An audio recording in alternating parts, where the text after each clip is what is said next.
तो स्वागत है आप सभी का हमारे इस चैनल हिंदुस्तानी सेंपाई में टोक्यो गॉडफादर्स। इस मॉडर्न एरा की लाइफ में ये एक ड्रामा वॉयलेंस कॉमेडी पर बेस्ड एनिमे मूवी है। 3 होमलेस लोग जो कि टोक्यो में रहते थे, उनको बिल्कुल भी नहीं मालूम था कि कुछ ही पलों में उनकी लाइफ हमेशा के लिए चेंज होने वाली है। मूवी में उन तीनों को अचानक से गार्बेज बॉक्स में अपने खाने की तलाश में एक न्यूबॉर्न बेबी मिल जाती है, वो भी क्रिसमस ईव के दिन। फिर जैसे ही उन तीनों को बच्ची मिलती है, स्टोरी की शुरुआत हो जाती है।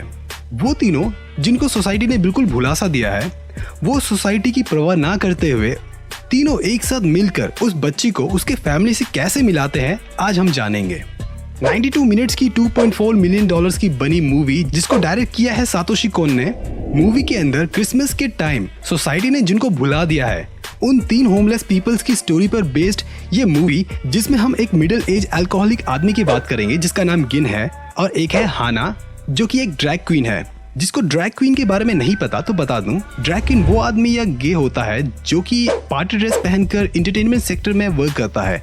पुराने समय में ज्यादातर ड्रैग क्वींस वुमेन की ड्रेस पहने आदमी ही होते थे, पर आज के मॉडर्न एरा में ड्रैग क्वींस को ज्यादातर सोसाइटी में गे से रिप्रेजेंट किया जाता है या उससे पहचाना जाता है।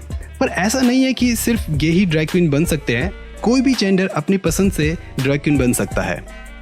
और अब वो लड़की जो अपने आप को डिपेंडेंट बोलती है, अपने घर से भाग गई है और उसका नाम होता है म्यूकी।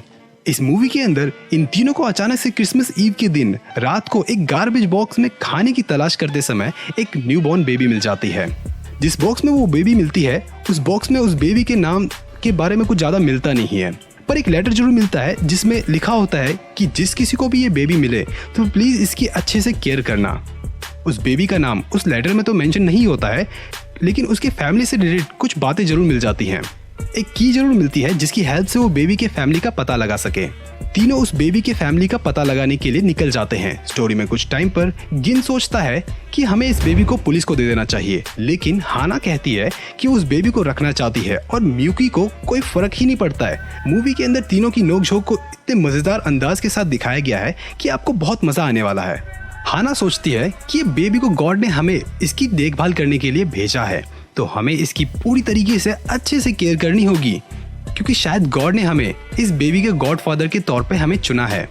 तीनों उसके लिए वो सब कुछ करते हैं जो कि गॉड फादर करता है।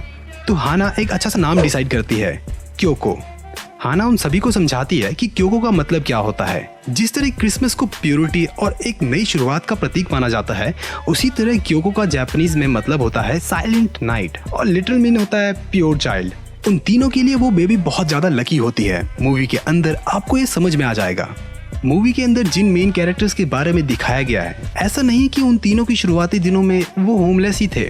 उनका पास्ट भी नॉर्मल सोसाइटी में रहने वाले लोगों की तरह ही था, बस कुछ बुरे हालातों ने उनको ऐसी लाइफ जीने पर मजबूर कर दिया। चलिए एक बार हम इन तीनों के पास्ट के बारे में भी जान लेते हैं, ताकि आप इन तीनों की लाइफ को अच्छे से समझ पाएं। गिन अपने आप को मूवी के अंदर बाइसिकल शॉप का ओनर बताता है, बट उसकी गैम्बलिंग की बुरी आदतों के चक्कर में वो सब कुछ खो बैठता है। जब उसकी बेबी हॉस्पिटल में अपनी लाइफ और डेथ के साथ लड़ रही होती है, उस वक्त वो अपने आप को हारा सोचकर घर छोड़कर चला जाता है। वो सोचता है कि वो सब कुछ खो बैठा है, जिसकी वजह से वो बस एक शराबी बनकर होमलेस की तरह अपनी लाइफ को जीना पसंद करने लगता है। हाना एक ड्रैग क्वीन जो अपनी लाइफ में सब कुछ अच्छा कर रही थी, और उसके साथ साथ वो अपनी लाइटफुल और एंटरटेनमेंट भरी लाइफ को भी एंजॉय कर रही थी। बट सब कुछ बदल जाता है एक बड़े एक्सीडेंट की वजह से, जो कि उसकी लाइफ को पूरी तरीके से चेंज कर देती है। उस एक्सीडेंट में उसकी बॉयफ्रेंड की डेथ हो जाती है, जो उसको बिल्कुल तोड़ देती है। उसकी फैमिली जब तक उसको संभाल पाते तब तक बहुत देर हो जाती है। वो घर छोड़कर एक नॉर्मल होमलेस लाइफ जीना पसंद करने लगती है। वैसे सच बताऊं तो मुझे हाना का कैरेक्टर सबसे ज्यादा पसंद आया, क्योंकि सातोशी कुन ने इस कैरेक्टर के साथ जो एक मॉरल मैसेज देने की कोशिश की है, एक फीलिंग और एक इमोशंस जो एक कैरेक्टर के थ्रू बताने की कोशिश किया है, मुझे बहुत अच्छा लगा। म्यूकी के बारे में ज्यादा कुछ पता नहीं चला, इतना पता चला कि उसके फादर एक पुलिसमैन है और वो किसी बात से नाराज होकर अपनी फैमिली को छोड़कर टोक्यो आ गई है और इन तीनों के साथ रह रही है। तो चलिए अब हम बात करते हैं उन तीनों के रिलेशंस के बारे में, जो कि मुझे उनमें नजर आए।